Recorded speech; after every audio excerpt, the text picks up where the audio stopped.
So hey guys, welcome back to another video of perfect world. और मुझे उम्मीद है कि तुम लोग बहुत ही ज्यादा अच्छे और मजे में होंगे। वीडियो में आगे बढ़ने से पहले कहना चाहूंगा कि अगर तुमने इससे पहले का एपिसोड अभी तक नहीं देखा है तो पहले जाकर उसे देख लो, नहीं तो तुम्हें यहाँ पर कुछ भी समझ नहीं आएगा। तो अब बिना किसी देरी के वीडियो को शुरू करते हैं। तो जैसा कि हमने पिछले एपिसोड में देखा था कि नेदर वर्ल्ड और 9 हेवन एंड 10 अर्थ के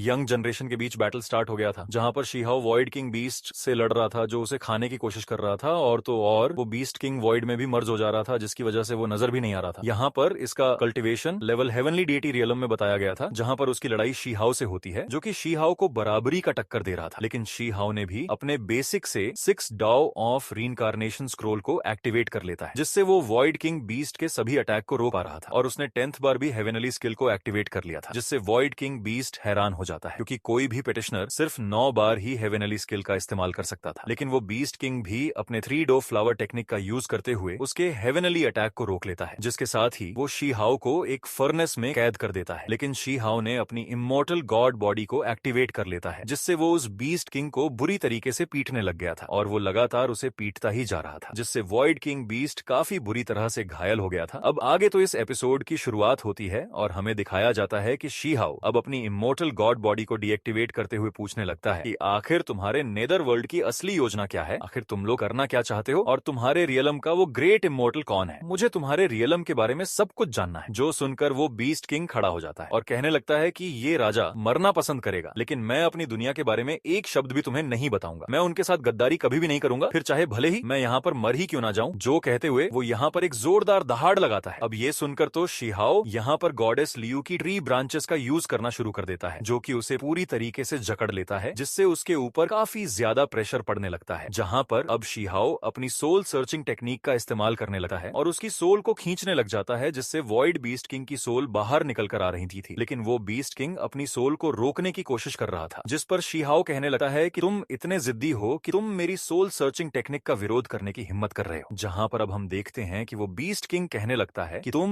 मेरी सोल बॉडी की जांच नहीं कर सकते, क्योंकि हमारे क्लैन की प्रीमोडियल स्पिरिट यानी कि सोल बॉडी पर एक प्रतिबंध होता है, जिससे अगर किसी ने भी जबरदस्ती हमारे सोल के द्वारा सच्चाई निकलवाने की कोशिश की तो यहाँ पर सेल्फ डिस्ट्रक्शन होगा, जिससे कि तुम भी यहाँ पर मारे जाओगे। अब ये सुनकर शी-हाओ अपनी ट्री ब्रांचेस को वापस कर लेता है, जिससे उस बीस्ट किंग की सोल वापस से उसकी बॉडी में चली जाती है। और फिर वो कहने लगता है कि तुम चाहकर भी मेरा कुछ नहीं उखाड़ सकते और ना ही तुम हमारे वर्ल्ड के बारे में कुछ जान सकते हो। जिसकी ऐसी बातें सुनकर शी-हाओ को गुस्सा आ जाता है और फिर वो अपनी एंशिएंट गोल्डन फर्नेस को बाहर निकाल लेता है और उसकी तरफ तेजी से थ्रो कर देता है, उस पर अटैक कर देता है, जो कि तेजी से जाकर उस बीस्ट किंग के चारों तरफ बने स्पिरिचुअल बैरियर को डिस्ट्रॉय करके रख देता है और उस पर प्रेशर डालने लग जाता है। जिसके साथ ही अब यहाँ पर शी-हाओ अपने इमोर्टल स्वॉर्ड को भी बाहर निकाल लेता है और उसका इस्तेमाल करते हुए उसके एक स्लैशिंग अटैक से ही उस बीस्ट किंग के एक टांग को काट डालता है और कहने लगता है कि अगर मैं तुम्हारी सोल से सच्चाई का पाता नहीं लगा सकता तो फिर अब मैं तुम्हारे इस बॉडी को अलग अलग पीसेस में कट करके तुम्हारे मीट को पकाकर खाऊंगा। जो कहते साथ ही वो कई सारे मल्टीपल स्लैशिंग अटैक्स का यूज करके उसकी टांगों के कई सारे टुकड़े करके रख देता है और उन्हें अपनी एंशिएंट गोल्डन फर्नेस के अंदर डालने लगता है, जहां पर उस बीस्ट किंग को भी काफी ज्यादा दर्द हो रहा था। और फिर वो शी-हाओ की तरफ देखकर कहने लगता है कि आखिर ये बेवकूफ कौन है जो कि एक बीस्ट किंग को इस तरह से टॉर्चर कर रहा है। तभी यहाँ पर शी-हाओ एक और स्लैशिंग अटैक करके उसकी गर्दन को भी उड़ा के रख देता है, उसे काट के रख देता है, जिससे देखकर ऐसा लग रहा था कि मानो वो बीस्ट किंग बुरी तरीके से मर चुका हो, पर ऐसा नहीं था। उसने अपने एक्सोसिस्ट तलिस्मान को एक्टिवेट कर देता है, जो उसे नेदर वर्ल्ड के इमोर्टल ने गिफ्ट किया था, जिससे एक तेज एनर्जी वाला टोर्नेडो क्रिएट हो गया था। जहां पर शी-हाओ समझ गया था कि इसने पहले से ही एक बैकअप प्लान्स बनाकर रखा हुआ था। जहां पर हम देखते हैं कि शी-हाओ अब पूरी तरीके से उस टोर्नेडो के अंदर फंस चुका था। इसीलिए शी-हाओ उस टोर्नेडो पर अपने इमोर्टल स्वॉर्ड से बहुत सारे स्लैशिंग अटैक से हमला करने लग जाता है, लेकिन इसका कोई फायदा नहीं हो रहा था। जहां पर अब अभी उस टोर्नेडो में काफी ज्यादा हलचल होने लग गया था, जिसके अब अगले सीन में हम देखते हैं कि शी-हाओ उस टोर्नेडो से बाहर निकल कर आ जाता है। जहां पर अब हम उस टोर्नेडो को देखते हैं जिसका डिस्ट्रक्शन पावर्स इस हद तक पावरफुल होता है कि वहां पर वॉइड स्पेस भी चकनाचूर हो जाता है। यहाँ पर अब हमें दिखाया जाता है उसी बीस्ट किंग को, जो कि अभी भी जिंदा था, जहां पर वो प्रमोट होकर निर्वाणा रियलम में पहुंच गया था। यहाँ पर डिवाइन वॉइड बीस्ट शी-हाओ का शुक्रिया अदा करते हुए कहने लगा है कि तुम्हारी वजह से आज मैं ग्रेट डाओ को समझ पाया और प्रमोट होकर इस लेवल तक पहुंच सका। जो सुनकर शी-हाओ कहता है कि भले ही तुम्हारी पावर्स बढ़ गई हो, लेकिन अभी भी तुम सिर्फ एक आवारा कुत्ते ही हो, और आखिर तुम्हारी हिम्मत कैसे हुई मेरे सामने भौंकने की। जिसके साथ ही हम देखते हैं कि शी-हाओ यहाँ पर अपना एक पावरफुल स्लैश अटैक घुमा के सीधा उसके मुंह की तरफ कर देता है। लेकिन लेकिन इधर तो वो बीस्ट किंग दोबारा से वॉइड में मर्ज होकर वहां से डिसअपियर हो जाता है और उसके अटैक से बच जाता है। साथ ही वो अपने ग्रेट डाओ पावर्स से, जो कि गोल्डन और ब्लैक कलर का था, उसका यूज करते हुए शी हाओ पर अटैक करता है, जो कि सीधा जाकर यहाँ पर शी हाओ की स्वॉर्ड को कवर कर लेती है, जो देखकर शी हाओ लगातार अपनी स्वॉर्ड को उससे आजाद करने में लग जाता है। लेकिन वो ऐसा करने में नाकाम हो रहा था। यहाँ पर वो बीस्ट किंग ये सब देकर उसे तो बहुत ही ज्यादा मजा आता है और वो कहने लगता है कि क्यों मजा तो आ रहा है ना, आज मैं तुम्हें बताऊंगा कि मेरे और तुम्हारे बीच में कितना बड़ा डिफरेंस है। तुम सिर्फ इस वर्ल्ड के एक कीड़े की तरह हो, तुम मेरे ग्रेट डाओ की पावर्स से बिल्कुल भी नहीं बच सकते। इसी के साथ हम देखते हैं कि अचानक से वो बीस्ट यहाँ पर शी हाओ को जकड़ने के लिए अपने उन्हीं ग्रेट डाओ की पावर्स का यूज करने लगता है और उसे पूरी तरह से जकड़ लेता है। जहाँ पे फिर हम देखते हैं कि अगले पल में वो शी हाओ को एक बड़े से क्यूब के अंदर पूरी तरीके से फ्रीज करके ट्रैप कर लेता है, जिसके बाद यहाँ पे वो बीस्ट हंसते हुए कहने लगता है कि फाइनली मेरा काम हो गया, और फिर वो इमीडिएटली शी हाओ के पास टेलीपोर्ट होकर आ जाता है। जिसके बाद वो शी हाओ से कहने लगता है कि बताओ मेरी ये व्हाइट चेकर टेक्निक तुम्हें कैसी लगी? तुम्हें शर्माने की जरूरत तो बिल्कुल भी नहीं, तुम चाहो तो खुलकर इसके बारे में तारीफ कर सकते हो। बेसिकली ये डिवाइन टेक्निक्स का ही एक और दूसरा रूप है। और तुम्हारी जानकारी के लिए बता दूं कि इस दुनिया में ऐसी कोई भी चीज नहीं है जो कि इन वाइन्स को तोड़कर यहाँ से खुद को आजाद कर पाए। इसी के साथ हम देखते हैं कि वो बीस्ट धीरे धीरे अपनी पावर्स को इंक्रीज करना शुरू कर देता है, क्योंकि लेवल अप होने की वजह से उसकी पावर बढ़ जाती है। इसी दौरान सीन शिफ्ट होता है और हमें एक और नए पर्सन को दिखाया जाता है जो कि नेदर वर्ल्ड से ही बिलोंग करता है, जहां पर वो अपने वर्ल्ड के उस डिवाइन वॉइड बीस्ट को देखते हुए कहने लगता है कि ये तो बहुत ही ज्यादा अच्छा हुआ कि हमारे इस नेदर वर्ल्ड के बीस्ट को निर्वाणा रियलम मिल चुका है, जिसका मतलब ये है कि अब हमारी स्ट्रेंथ भी बढ़ जाएगी, जो कि हमारे लिए बहुत ही ज्यादा अच्छी बात है। और अब हम सबको भी अपने अपने काम को जल्द से जल्द अंजाम देना होगा ताकि हम लोग उस ग्रेट इमोर्टल के लिए इस फाइट को जल्द से जल्द फिनिश कर दें। इसी दौरान हमें यहाँ पर वैंगशी और प्रिंसेस को भी दिखाया जाता है, जिसके अब अगले सीन में हम उसी बीस्ट को देखते हैं जो कि शी हाओ की तरफ देकर हंसना शुरू कर देता है और कहने लगता है कि अब तुम मरने वाले हो, चलो जल्दी से अब मरो। जो कहते साथ ही हम देखते हैं कि वो शी हाओ पे अटैक करने के लिए अपने पंजे को सीधा उसकी तरफ बढ़ा देता है। यहाँ पर हम देखते हैं कि शी हाओ पूरी तरीके से फ्रीज हो चुका था, वो थोड़ा सा भी मूवमेंट नहीं कर पा रहा था, यहाँ तक कि उसकी पलकें भी नहीं झपक रही थी। लेकिन शी हाओ का जो कॉन्शियसनेस था वो पूरी तरीके से एक्टिव था। इसी वजह से शी हाओ अपने अंदर अपनी कुनपेंग टेक्निक को एक्टिवेट करने में कामयाब हो जाता है। इसी के साथ हम देखते हैं कि अचानक से शी हाओ की बॉडी के अंदर से गोल्डन लाइटनिंग के साथ काफी पावरफुल एनर्जी फोर्स निकलना शुरू हो जाती है, जिसके साथ ही हम देखते हैं कि यहाँ पर वो जो गोल्डन फीनिक्स और वेल था वो भी बाहर आ जाते हैं, जहाँ पर एक जोरदार लाइटनिंग ब्लास्ट होता है। इसी के साथ हम देखते हैं कि वो दोनों डिवाइन बीस्ट आते साथ ही हवा में ऊपर जाकर सीधा कुनपेंग टेक्निक को पूरी तरीके से एक्टिवेट करने लगते हैं। अब यहाँ पर हम देखते हैं कि ऐसा करने की वजह से यहाँ पर एक रूम सा क्रिएट हो जाता है, जिसके साथ ही हम शी हाओ को देखते हैं, जहाँ पर वो अपने मन में कहता है कि मैं अपनी यिन और यांग रिवर्स टेक्निक का अभी सही से यूज नहीं कर सकता कि मैं इसकी मदद से खुद को यहाँ से आजाद कर पाऊं, लेकिन मेरा जो मन है ये पहले से काफी ज्यादा प्योर हो चुका है। इसी के साथ हम देखते हैं कि शी हाओ अपने मन में अपनी पुरानी यादों को सोचना शुरू कर देता है, जहाँ पर वो अपने मन में कहता है कि अगर मेरी बात की जाए तो मेरी अब तक की जर्नी बहुत ही ज्यादा मुश्किलों से भरी थी, तो अगर आज मैं पीछे मुड़कर देखता हूँ तो मैं पाता हूँ कि मैंने बहुत से कठिन रास्तों का सफर करके यहाँ तक पहुंचा और मैंने ना जाने कितनी बड़ी बड़ी चुनौतियों का सामना किया है, लेकिन मैं कभी भी डरा नहीं और ना ही मैं पीछे हटा। और अब मेरा सामना एक ऐसे बीस्ट से हुआ है जो कि यहाँ पर स्पेस को भी कंट्रोल कर सकता है, लेकिन ये बीस्ट चाहे जितना ताकतवर हो ये कभी भी निरंतर बहने वाले इस समय को कभी भी कंट्रोल नहीं कर सकता। यहाँ पर इन्हीं सारे थॉट्स के साथ हम देखते हैं कि शी हाओ के बॉडी के अंदर से वो सुप्रीम बोन अचानक से एक्टिवेट हो जाता है, क्योंकि यहाँ पर शी हाओ का जो फाउंडेशन था वो यहाँ पर सुप्रीम बोन से ही जुड़ा था। भले ही ये बीस्ट किंग यहाँ पर वॉइड स्पेस को कंट्रोल कर सकता है, लेकिन वो टाइम को कभी भी कंट्रोल नहीं कर सकता। इसी के साथ हम देखते हैं कि सुप्रीम बोन की मदद से शी हाओ यहाँ पर अपने मैजिक ऑफ रीइंकार्नेशन टेक्निक को और ज्यादा अपग्रेड कर लेता है। फिर हम देखते हैं कि यहाँ पर वो अपनी फुल पावर का यूज करते हुए उस वॉइड शैकल को पूरी तरीके से डिस्ट्रॉय कर देता है, जहाँ पर हम देखते हैं कि वो बीस्ट किंग भी ये सब कुछ देखकर बिल्कुल ही हैरान हो जाता है और फिर अगले पल यहाँ पर शी हाओ भी पूरी तरीके से आजाद हो जाता है। इसी दौरान हम देखते हैं कि शी हाओ को आजाद होता देखकर वो बीस्ट किंग कहने लगता है कि आखिर तुम इस टेक्निक से खुद को आजाद कैसे कर सकते हो। यहाँ पर हम देखते हैं कि उसकी बातें सुनकर शी हाओ उससे कहने लगता है कि तुमने मेरी बॉडी को स्पेस गॉड के रूल्स से यहाँ पर ट्रैप कर दिया था, इसीलिए मैंने भी तुम्हारी इस टेक्निक के कॉज एंड इफेक्ट को डिस्ट्रॉय करने के लिए मैंने भी अपने द गॉड ऑफ टाइम के टेक्निक का इस्तेमाल किया और अब तुमने जो करना था वो तुम कर चुके हो और अब मेरी बारी है। इसी के साथ हम देखते हैं कि शी हाओ एक के बाद एक स्लैश अटैक सीधा उस बीस्ट के ऊपर कर देता है, जिससे वो अपने reincarnation technique of the supreme bone की होली स्क्रिप्चर की मदद से उस बीस्ट को ट्रैप करने की कोशिश करता है। लेकिन यहाँ पर हम देखते हैं कि वो बीस्ट अपने शमसारा टेक्निक का यूज करते हुए खुद को पूरी तरीके से अटैकिंग पोजीशन में ले आया और फिर कहने लगता है कि आखिर तुम जैसा कीड़ा मुझको क्या समझता है। मेरे पास भी मेरे एंसेस्टर की कुछ पावरफुल टेक्निक्स हैं जिनका यूज करके मैं आज यहाँ पर तुम्हें हराने वाला हूँ। इसी के साथ हम देखते हैं कि वो शिहाओ के सारे अटैक्स को सप्रेस करते हुए उस पर काफी ज्यादा प्रेशर बनाना शुरू कर देता है। लेकिन तभी हम देखते हैं कि यहाँ पर शिहाओ अपने डिवाइन लोटस का यूज करना शुरू कर देता है। यहाँ पर उस डॉ फ्लावर से बहुत ही ज्यादा पावरफुल एनर्जी निकल रहा था, जिसके साथ ही वो यहाँ पर अपने स्वॉर्ड को घुमाते हुए डिवाइन थंडर का यूज करता है और एक के बाद एक लगातार उस पर बहुत ही पावरफुल अटैक कर देता है, जिससे वो जो बीस्ट था वो बहुत ही ज्यादा डैमेज हो जाता है। जिसके बाद हमें शिहाओ को दिखाया जाता है जो कि बहुत ज्यादा गुस्से में था, यहाँ तक कि उसके पीछे पर्पल लाइटिंग भी गिर रही थी, जहाँ पर शिहाओ गुस्से के साथ में कहता है कि तुमने हमारे इस इमोर्टल वर्ल्ड को प्रोटेक्ट करने वाले बहुत से पावरफुल बींग्स जिन्होंने कि अक्रॉस इन्फिनिट टाइम तक इस इमोर्टल वर्ल्ड को प्रोटेक्ट किया, तुमने उन्हें मारकर डिवोर कर लिया, जिनका की बदला आज मैं यहाँ पर तुमसे लूंगा। और फिर हम देखते हैं कि शिहाओ यहाँ पर अपने 3 इमोर्टल ओरा का यूज करने लगता है, जिसके साथ ही वो घुमाकर एक जोरदार अटैक कर देता है उस डिवाइन बीस्ट के ऊपर। तो यहाँ पर वो डिवाइन बीस्ट भी उस पर काउंटर अटैक करते हुए उसके अटैक को रोक देता है। इसी मूवमेंट पर हम देखते हैं कि शिहाओ यहाँ पर अपने प्राइमोर्डियल डाओ स्पिरिट का भी यूज वहां पर करने लगता है। यहाँ पर मैं इस डाओ स्पिरिट के बारे में कुछ इन्फॉर्मेशन दे देता हूँ। असल में यही डाओ स्पिरिट कंटेन करता है प्राइमल केओस को, जिसको वो जैसे चाहे वैसे मैनिपुलेट कर सकता है। और शिहाओ की ये स्पिरिट बिलोंग करती है शिहाओ के पास टाइम लाइन से। और सबसे ज्यादा शॉकिंग बात तो ये है कि शिहाओ अपने ही द्वारा कल्टीवेट किए गए इस डाओ फ्लावर के स्पिरिट को कंट्रोल नहीं कर सकता है, क्योंकि ये शिहाओ के पास टाइम लाइन से जुड़ा हुआ है, जो कि शिहाओ को रोकती है उसे कंट्रोल करने से। अब एपिसोड की तरफ चलते हैं। शिहाओ के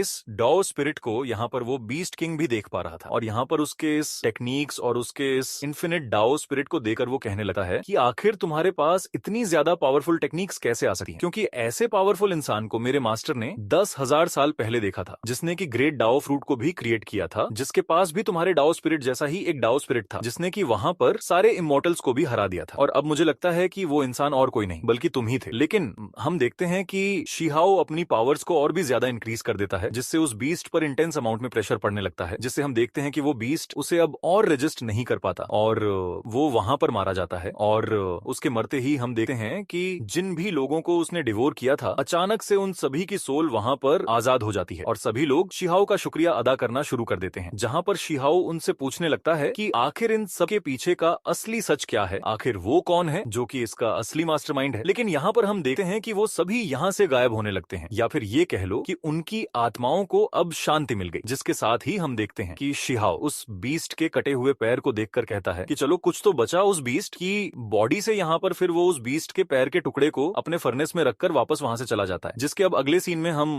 वैंग शी और प्रिंसेस को देखते हैं। यहाँ पर बाकी लोग भी मौजूद थे, जहाँ पर बाकी सभी लोग एक जगह पर गैदर होकर नेदर वर्ल्ड के बाकी के डिसाइपल्स से फाइट करने के लिए इकट्ठा हो जाते हैं। साथ ही हमें यह भी पता चलता है कि इन लोगों को भी उस डिवाइन बीस्ट की भनक लग चुकी है, लेकिन इन्हें क्या पता कि उसका सामना तो शिहाओ से हो गया था, जिसने तो उसका खेल वहीं पर ही खत्म कर दिया। इसी दौरान यहाँ पर शिहाओ भी आ जाता है। यहाँ पर फिर मिस वैंग शी उसे देखते ही उस डिवाइन बीस्ट के बारे में पूछने लगती है कि क्या तुमने उस डिवाइन वॉइड बीस्ट को कहीं पर देखा, जिस पर शिहाओ बहुत ही कैजुअली तौर पर कहता है कि हाँ वो तो मुझे मिला था, लेकिन मैंने तो उसे मार दिया। जिसे सुनकर तो सभी लोग यहाँ पर हंसने लगते हैं। और फिर यहाँ पर फिर एक लड़की कहती है कि क्या तुम्हें पता भी है कि तुम किसके बारे में बात कर रहे हो? तभी यहाँ पर एक लड़का कहने लगता है वो बीस्ट किंग टॉप लेवल का एक डिवाइन बीस्ट है, जिसने कि 3 इमोर्टल ऑरा को भी जनरेट किया है। तभी हम देखते हैं कि यहाँ पर एक वॉरियर उड़ते हुए आकर गिरता है, जिसकी हालत बहुत ही ज्यादा खराब लग रही थी। और फिर यहाँ पर मू शियान आ जाता है, जिसने कि यहाँ पर उस बंदे की हालत बहुत ही ज्यादा खराब कर रखी थी, जो कि आते साथ ही उस बंदे पर अपने खंजर से अटैक कर देता है, जिसकी वजह से उस वॉरियर की हालत तो और भी खराब हो गई थी। यहाँ पर मू शियान को देखते ही सभी लोग कहने लगते हैं कि फाइनली यहाँ पर मू फैमिली के मू शियान आ चुके हैं और अब हमें जीतने से कोई नहीं रोक सकता। इसी दौरान उनमें से एक लेडी यहाँ पर मू शियान को बताने लगती है कि यहाँ पर हमारे सामने ये जो लड़का खड़ा है, ये कह रहा है कि इसने हमारे डिवाइन वॉइड बीस्ट किंग को जान से मार दिया है। जिस पर हम देखते हैं कि शिहाओ ब्रदर याओ को यहाँ पर उठाते हुए कहता है कि तुम्हें जितना मजाक उड़ाना है उड़ा लो, लेकिन मैं सच कह रहा हूँ, अगर तुम्हें यकीन नहीं तो मैं यहाँ पर तुम्हारे उस डिवाइन वॉइड बीस्ट किंग के मीट के पीस को भी दिखा सकता हूँ। जो सुनकर अब मू शियान भड़क जाता है और कहने लगता है कि क्या तुम्हें पता भी है कि यहाँ पर हमारा वो डिवाइन बीस्ट किंग कितना ज्यादा पावरफुल है, उसने 3 इमोर्टल स्पिरिट्स को भी कल्टीवेट किया है। तभी यहाँ पर हम देखते हैं कि शिहाओ समझ जाता है कि ये मू शियान बहुत ही ज्यादा बेवकूफ बंदा है, वो तो इसे प्रोवोक करके यहाँ पर उससे उसके वर्ल्ड के बारे में बहुत सी बातें बुलवा सकता है। इसी के साथ हम देखते हैं कि शिहाओ उसे प्रोवोक करना शुरू कर देता है और यहाँ पर वो उससे उसी डिवाइन बीस्ट किंग के बारे में उल्टा सीधा कह रहा था। हालांकि उसने जो कुछ भी कहा था वो सब कुछ सच है, जिससे हम देखते हैं कि यहाँ पर मू शियान को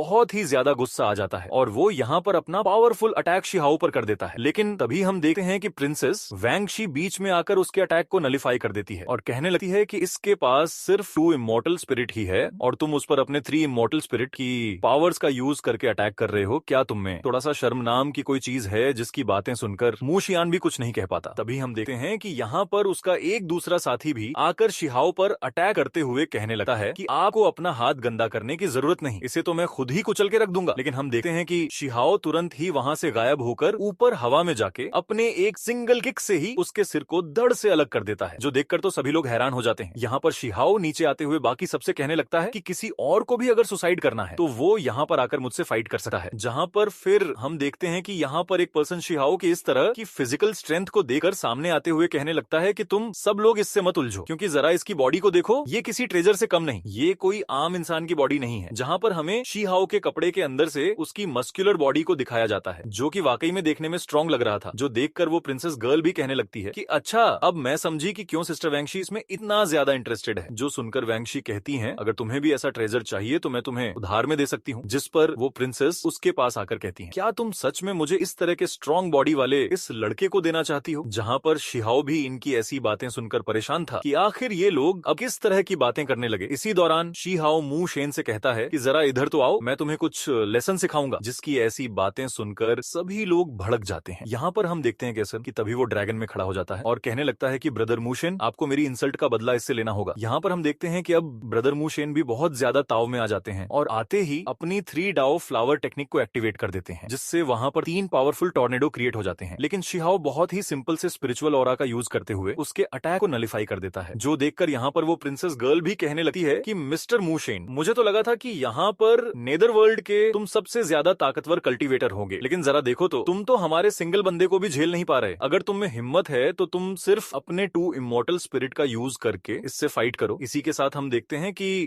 यहाँ पर वो जो स्नेक मैन था वो कहने लगता है कि यहाँ पर कोई कंपटीशन नहीं चल रहा, ब्रदर मूशेन, इसका मुंह मसल कर रख दो, जिसके लिए आपको बस इस लड़के से फाइट करना होगा। जिसके साथ ही हम देखते हैं कि यहाँ पर ब्रदर मूशेन हवा में फ्लोट करते हुए कहने लगता है कि इससे निपटने के लिए 2 इमॉर्टल स्पिरिट ही काफी है, और फिर वो अपने अटैक को प्रिपेयर करता है। और साथ ही हम देखते हैं कि उसके हाथ में यहाँ पर वो इंसेक्ट भी आ जाता है। कि तभी हम देखते हैं कि शिहाओ इसके सामने आ जाता है और फिर जैसे ही वो उस इंसेक्ट को देखता है तो शिहाओ को ये इंसेक्ट बहुत ही ज्यादा फैमिलियर नजर आता है। इसी के साथ मूशेन यहाँ पर शिहाओ से कहने लगता है कि आज मैं तुम्हें दिखाऊंगा कि ट्रू इमॉर्टैलिटी की पावर क्या होती है, और मैं यहाँ पर तुम्हें अपने 10 मूव्स के अंदर ही सप्रेस करके रख दूंगा। जिस पर शिहाओ कहता है कि क्यों ना हम एक शर्त लगाते हैं, हम में से जो भी हार जाएगा वो जीवन भर जितने वाले का गुलाम बनकर रह जाएगा। जिस पर वो मान जाता है और यहाँ पर अपने 5 फायर फिनिक्स से उस पर अटैक कर देता है। लेकिन शिहाओ यहाँ पर अपने हाथों में 5 स्पिरिचुअल बॉल्स को क्रिएट करते हुए उन सभी फिनिक्स को डिस्ट्रॉय कर देता है, जो देकर यहाँ पर मूशेन और ज्यादा भड़क जाता है। और तभी यहाँ पर वो अपने 5 एलिमेंट से बने हुए उस डोमेन को एक्टिवेट कर देता है, जिसके बाद शिहाओ उसके डोमेन में पूरी तरीके से ट्रैप हो जाता है, जो देकर तभी यहाँ पर वो प्रिंसेस गर्ल कहने लगती है कि ये तो बहुत ही ज्यादा पावरफुल 5 एलिमेंट डोमेन है, जिसके अंदर की किसी की भी बॉडी 5 सेकंड से ज्यादा टिक नहीं सकती और वो इमीडिएटली डिस्ट्रॉय हो जाती है। ना जाने अब इस लड़के का क्या होगा। इसी दौरान हम शिहाओ को देखते हैं, जहां पर वो इस डोमेन के अंदर होने की वजह से अपनी फुल पावर्स का यूज करना शुरू कर देता है, जहां पर वो एक के बाद एक अपने डिवाइन टेक्निक्स का यूज करते हुए बहुत सी स्पिरिचुअल एनर्जी से उस डोमेन पर अटैक करता है, जिससे वो डोमेन पूरी तरीके से डिस्ट्रॉय हो जाता है। और फिर हम शिहाओ को देखते हैं, जो कि सीधा जाकर एक पावरफुल किक मूशेन के ऊपर जड़ देता है और फिर लगातार एक के बाद एक स्पिरिचुअल अटैक भी उस पर कर देता है। लेकिन मूशेन उसे डॉज कर जाता है और वो सारे स्पिरिचुअल अटैक वहां वॉइड से जा टकराते हैं, जिसकी वजह से वॉइड में भी क्रैक पड़ जाते हैं, जिसे देखकर वहां मौजूद सभी लोग शॉक्ड हो जाते हैं, क्योंकि यहाँ मौजूद सभी लोग मिलकर भी अगर अटैक करें तो यहाँ पर वो इस स्पेस तक में एक स्क्रैच तक नहीं ला सकते। लेकिन शिहाओ के एक सिंगल अटैक से पूरे वॉइड में एक क्रैक बन जाता है। इसी के साथ हम मूशेन को देखते हैं, जहां पर वो शिहाओ से कहता है कि अब बस बहुत हो गया, अब तुम मेरे हाथों से जिंदा नहीं बचने वाले, जो कहते हुए वो अपनी फुल पावर्स का यूज करने लगता है, जिसके साथ ही वो यहाँ पर अपने मू फैमिली की एक सीक्रेट टेक्निक का यूज करना शुरू कर देता है, जो कि बहुत ही ज्यादा एक्सट्रीम लेवल पर था, जिसे देखकर वहां मौजूद सभी लोग कहने लगते हैं कि ये तो मू फैमिली की सबसे पावरफुल टेक्निक है, जिसकी मदद से ये लोग हेवेनली क्रिएचर को भी यहाँ पर समन कर सकते हैं, और जो कि इतना ज्यादा पावरफुल है कि बस एक सिंगल अटैक से ये अपने अपोनेंट को पूरी तरीके से डिस्ट्रॉय कर सकता है। यहाँ पर उसकी इस टेक्निक को देखकर शिहाओ कहने लगता है कि ये टेक्निक तो बिल्कुल फीनिक्स गर्ल की टेक्निक से बहुत ही ज्यादा सिमिलर है, हालांकि कि ये उससे थोड़ा सा अलग है, और अगर ये सच में वही टेक्निक है तो मुझे इसके वीकनेस वीकनेस का अच्छे से पता है। तभी हम देखते हैं कि शी हाओ यहाँ पर अपनी फुल पावर को एक्टिवेट करने लगता है। यहाँ पर मू शेन कहता है कि चलो अब मरने के लिए तैयार हो जाओ, जो सुनकर यहाँ पर शी हाओ कहने लगता कि मैं तो सिर्फ यहाँ पर नेदरवर्ल्ड के बारे में कुछ इन्फॉर्मेशन ही जानना चाहता था, लेकिन अब ऐसा लगता है कि मुझे भी सीरियस होना पड़ेगा। जहां पर हम देखते हैं कि मू शेन भी अब बहुत ही ज्यादा सनक चुका था और वो इमीडिएटली अपने हाथों में बहुत सी स्पिरिचुअल एनर्जी को गैदर करते हुए वहां पर अपने डिवाइन टेक्निक का यूज करने लगता है। कि तभी हम शी हाओ को देखते हैं जहां पर वो भी अपनी बॉडी और अपने हाथों में बहुत सी स्पिरिचुअल एनर्जी को गैदर कर रहा था। इसी के साथ हम देखते हैं कि मू शेन यहाँ पर अपने 9 हेवनली स्किल्स का यूज करते हुए 9 हेवनली इंसेक्ट को समन कर लेता है और फिर वो इनसे शी हाओ पर अटैक करवा देता है। लेकिन हम देखते हैं कि शी हाओ यहाँ पर फुल फाइटिंग पोजीशन में था और वो घुमा के एक जोरदार पंच अटैक सीधा उसके पेट में दे मारता है, जिससे जो टेक्निक मू शेन ने यूज किया था वो इमीडिएटली डिस्ट्रॉय हो जाता है। जो देखकर यहाँ पर मू शेन शॉक्ड हो जाता है कि आखिर उसे इसकी फैमिली की सीक्रेट टेक्निक की वीकनेस का कैसे पता। लेकिन तभी हम देखते हैं कि शी हाओ तुरंत ही उससे जाकर भिड़ जाता है, जहां पर मू शेन अपने 5 एलिमेंट ब्लेड का यूज करते हुए उससे फाइट करने लगा है, लेकिन शी हाओ उसे भी तोड़कर रख देता है। यहाँ पर फिर हम देखते हैं कि मू शेन शी हाओ पर अपने किक से अटैक करता है, लेकिन शी हाओ बहुत ही इजीली उसके अटैक से डॉज कर जाता है कि तभी शी हाओ उसके पैर को ही पकड़ते हुए उसे घसीटते हुए कहने लगा है कि चलो आज मैं दिखाता हूँ कि हेवेनली स्किल्स किसे कहते हैं। जिसके बाद वो उसे गोल गोल घुमाकर जमीन पर दे मारता है और तुरंत ही स्पीडी के साथ उसके पास आ जाता है और उसे गर्दन से पकड़ते हुए कहता है कि अब तुम फाइट हार चुके हो और शर्त के मुताबिक अब तुम्हें सारी जिंदगी मेरा गुलाम बनकर रहना होगा। जो देखकर यहाँ पर उसके सारे साथी भी आ जाते हैं। कि तभी हम देखते हैं कि शी हाओ उसे गर्दन से पकड़ते हुए वहां से लेकर जाने लगा है और यहाँ पर मू शेन के सारे साथी उसे छुड़वाने में लग जाते हैं और शी हाओ का पीछा करना शुरू कर देते हैं। इसी के साथ ही ये वाला एपिसोड यहीं पे ही खत्म होता है। आई होप कि तुम सबको आज की ये वीडियो काफी ज्यादा पसंद आई होगी। अगर हाँ तो वीडियो को लाइक करना, चैनल पर नए हो तो सब्सक्राइब करना। तो मिलते हैं नेक्स्ट वीडियो में, तब तक के लिए बाय बाय।